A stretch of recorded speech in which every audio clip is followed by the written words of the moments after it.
I know you guys are studying, and I know I always give you all the exam papers and I upload all the exam papers with a memo. But it's a different thing with having the memo and actually having someone talk you through the memo. So I'm going to break it down into sections, maybe see if I can do section A and question 4 of section B today, and then I'll do section 5 and question 6 and 5 and 6 tomorrow. And on Sunday, I'll try and do question 7, the business reports, take it down on it. Okay, I'm going to try and do it systematically, talk you through the whole process. I'm going to be sharing my screen, so this is the last you'll see of my face for a bit. Okay, but it's all in an effort to try and help you see how to approach a question. Okay, so I'm going to just share my screen here. Where's share screen? Share screen. Share up top, yeah. Okay.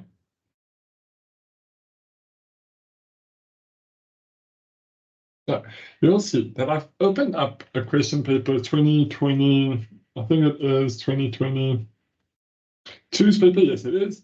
Okay, you know the front of the paper by now, you know what it looks like. So I'm going to go straight into the question. I'm going to walk you through the multiple choice questions, tell you what words give it away. So it says, which business function at Macro, yours will be a clothing retailer, but it doesn't really matter, is in charge of identifying customer requirements. Okay, so we know customer requirements, who deals with customers. It could maybe be PR or it could be marketing. So we know that those two are our things. So we know it's actually one of these two. But who promotes the business's product? So the one promoting is part of the 7 Ps, okay, which you know by now, hopefully. Okay, and I'm just going to highlight marketing red. Okay, so marketing is the correct answer there. I will download this thing at the end and I will give it to you, print it off for you. Okay.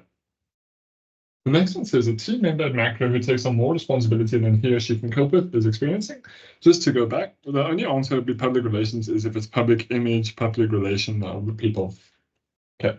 But someone who takes on more than they do, if the answer is role overload, but let's go through everything. Synergy means more together than you are separately, that 1 + 1 = 3. Role defense is when you don't want to share, so you'd rather defend your role, and role conflict is when you fight within a role, so the only real answer here is role overload. Okay, the other one, if I was a teacher, that I would put in here is role ambiguity, but ambiguity means that you are unsure of your position. It's not the same as being overloaded in your position. Okay, what promotes overall profit generation with the capital invested? Liquidity looks at current assets to current liabilities, so it's not liquidity. Solvency looks at your long-term risk, your long-term assets and current liabilities. Gearing looks at the financial risk, so it's not one of those. So by process of elimination, it has to be return on investments. An employee at Macro who shares confidential information of share prices, as soon as you see confidential information, you should know that it is insider trading. Okay, especially share prices. If you see share prices, that means insider trading. Tax evasion means deliberately hiding information so you don't pay tax. Okay, price inflation doesn't exist. It means pushing your prices higher. We actually call it price gouging. Okay, and conspiracy is, I don't even know, you know what a conspiracy is by now. It's not a business terminology. Okay, the insurance broker advised the financial manager at Acro that he or she may only claim recovery from issues that only for a specific event. Okay, so the initial event. Okay, so it's not subrogation. Subrogation means that you can only claim once from a person, you can't claim from multiple people. Excess is the extra. Cession means that you give up your thing in arbitration. Okay, so this thing that it claims from loss is once and only for a specific event, meaning you cannot claim it multiple times. So it is actually subrogation. Sorry, I was reading wrong and my mind went to proximate cause. But okay, if I said the initial event is proximate cause, but this time it has to be subrogation. Okay, arbitration, you guys know from the CCMA, it's a conflict handling situation. Okay, Checkers investigates the impact of new environmental legislation on its business by using which? So the environmental and legal. Where have we seen environmental and legal before? We have definitely seen it in Pestle. Okay. Porters is used to analyze the competitiveness of your industry. Sampling is used to check certain things for quality, really, and value chain checks the whole, what's adding value to your business. This question It's not a question that I would say is a good question, really. So what if the level of effort should checkers commit to product development when a competitor has low power and low influence on the market? So the answer would either be minimum or medium, I would say.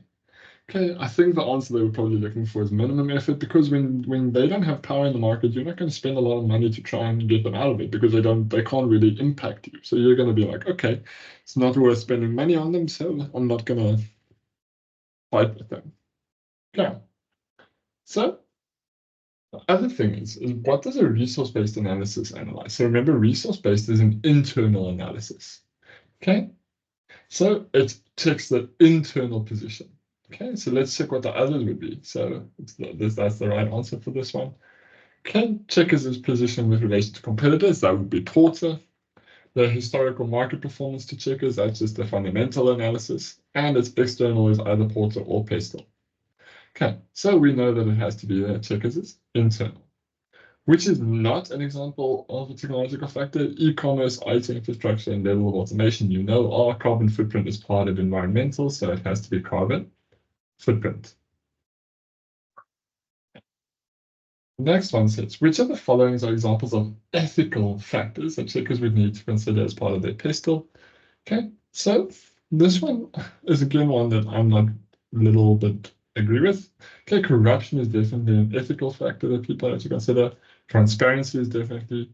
Trade policies has got nothing to do with ethics, it has to do with politics. And the rate of resource depletion kind of fits into both. It's also ethical, but it's also more environmental.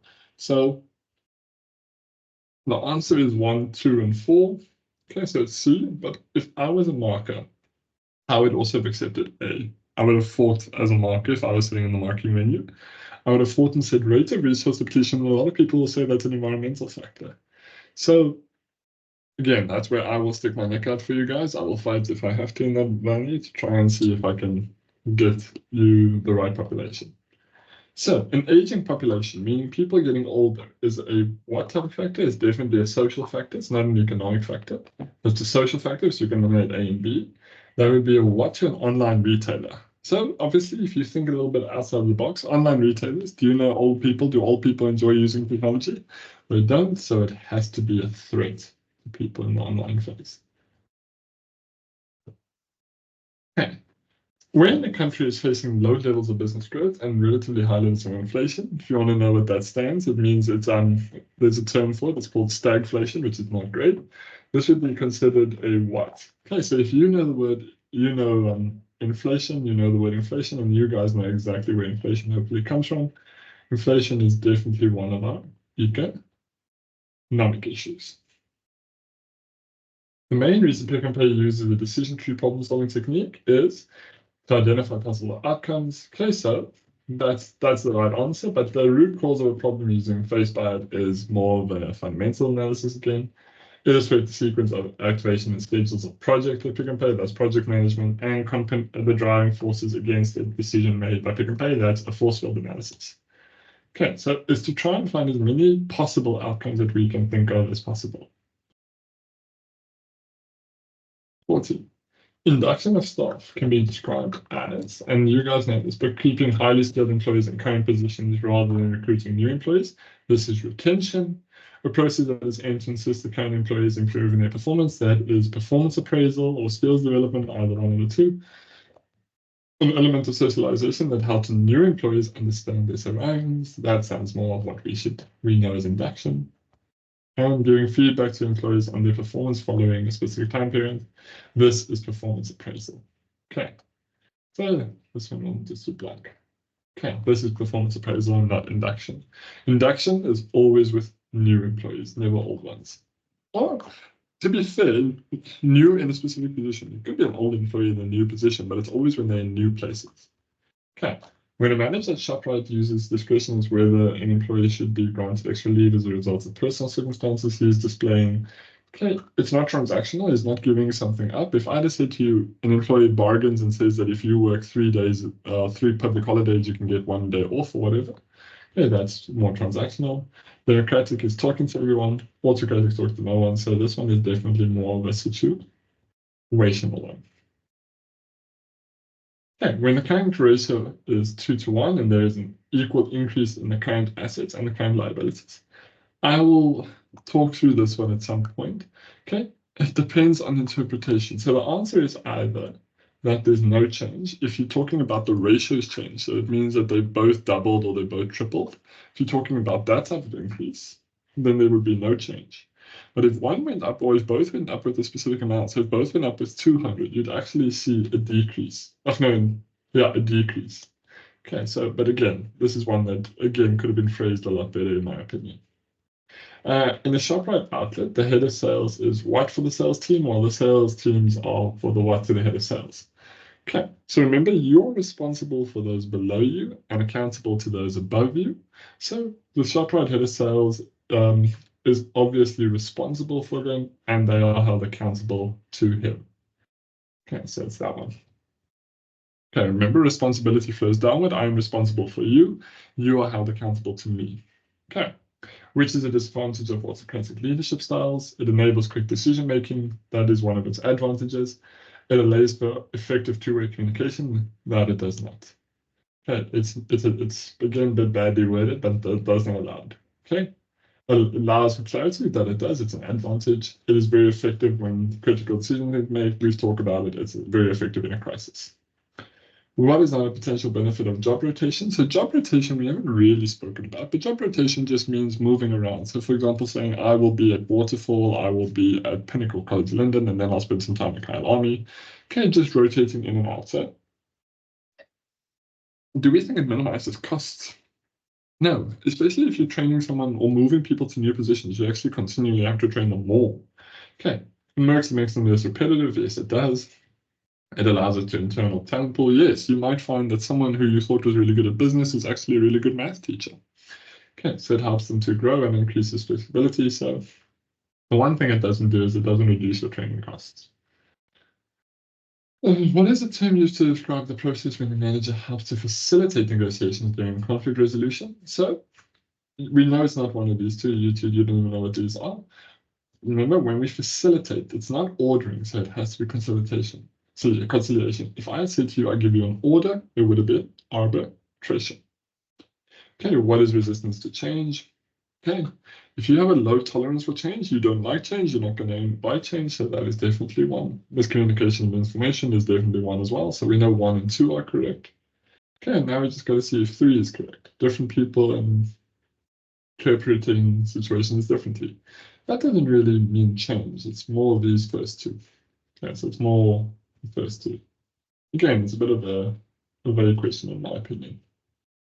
Which of the following is not an example of an intangible asset? So things that an intangible is something you can't trust. I think they ran out of questions. You can obviously touch a fridge, so the answer there is fridge. Okay, and a group of customers with similar needs and set of characteristics is referred to as a target market. Okay, this is again one which you should hopefully get just by basic studying. Okay, for question 2, they've changed it a bit. They say recruitment or retention is a process whereby the employer reviews the business needs to increase profit or limit losses by terminating employees. So obviously they're not gaining new employees, they're actually these two, they are losing it. And the other is operational dismissal, so retrenchment is the right answer. A takeover or merger occurs when one company makes it successful to assume complete control of another. Okay, that is what we call a takeover. A merger is when two companies pool their resources together to create a completely new company. Having a vision, okay, again, this one I'm not even going to go through. You should hopefully know that one.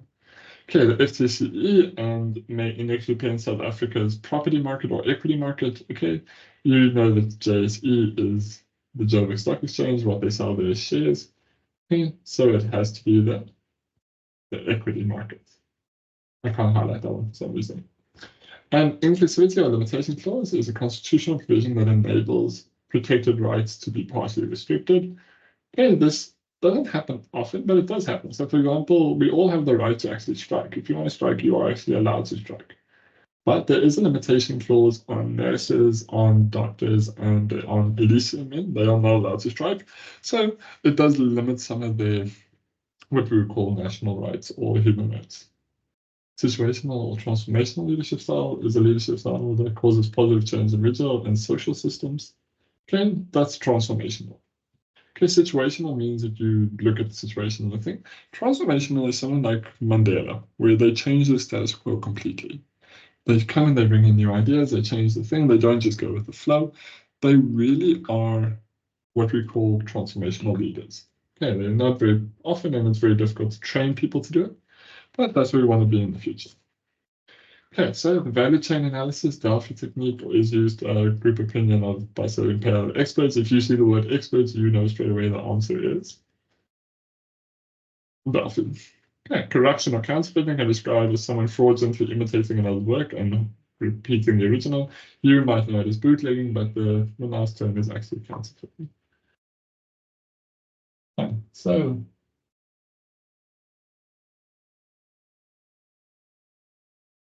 okay, so you know by now it's a workplace forum. We're just looking at the terminology there. And the CCNA prevents labor disputes from escalating into labor unrest. So the CIPC only registers companies and protects intellectual properties. So it has to be the CCNA. Okay. So I hope that this helps so far. I'm going to see if I can do question 3 quickly. So question 3 says that we have to identify the relevant legislation that applies to the scenario by writing the name of the act and the prior space, and then say if the scenario is fair or unfair. So the owner of a local retailer disapproves of employees belonging to a trade union. So the moment I see the word trade union, I need to be thinking, oh, this is the Labor Relations Act, because the only one that does trade unions is the Labor Relations Act. So I'm going to write it out there.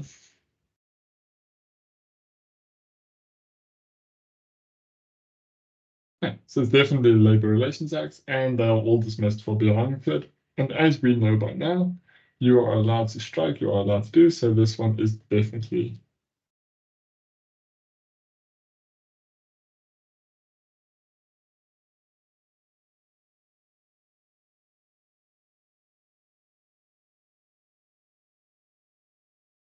this way.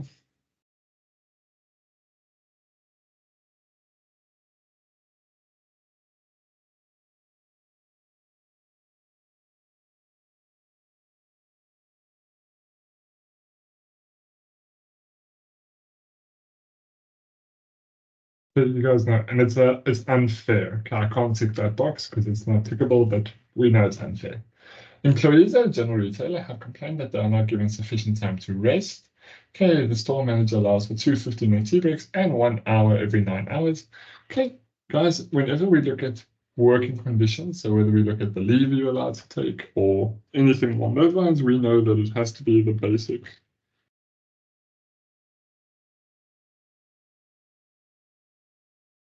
conditions of employment. Okay. And as you know by now, and I'm pretty sure you can figure out, that is actually a very fair. Okay, it's not an unfair thing. So this one is actually fair. Yeah, the limits are there are correct. An employer at a general retailer has 1% of his salary deducted for training cost. This one is an interesting one. So it is the Skills Development Act. Okay, so you will know that it is the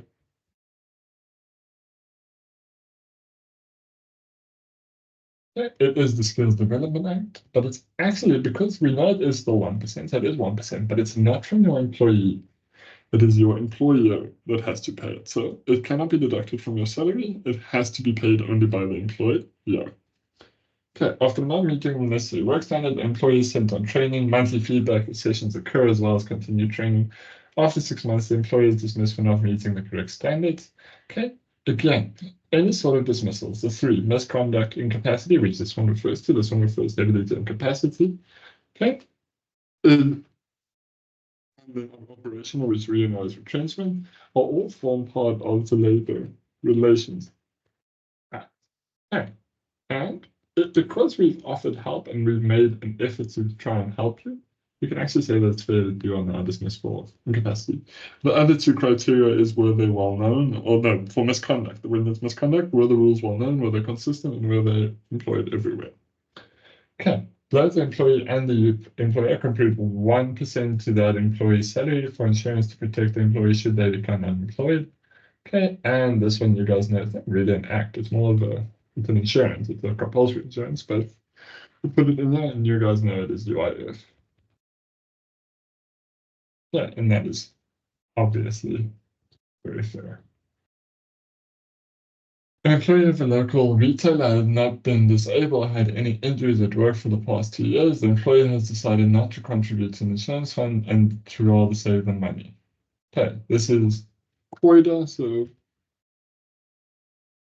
Compensation for Organizational Injuries and Diseases Act, and it is unfair. It's a compulsory because it's compulsory. So remember, this and road accident fund and UIF are all compulsory. You cannot say, "Oh, I don't feel like doing it, so I'm not going to." So you've got to pay for that specific one. Okay. So section A, guys.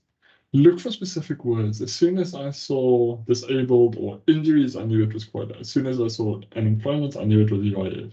As soon as I saw work standards and dismissals, I knew it was LRA.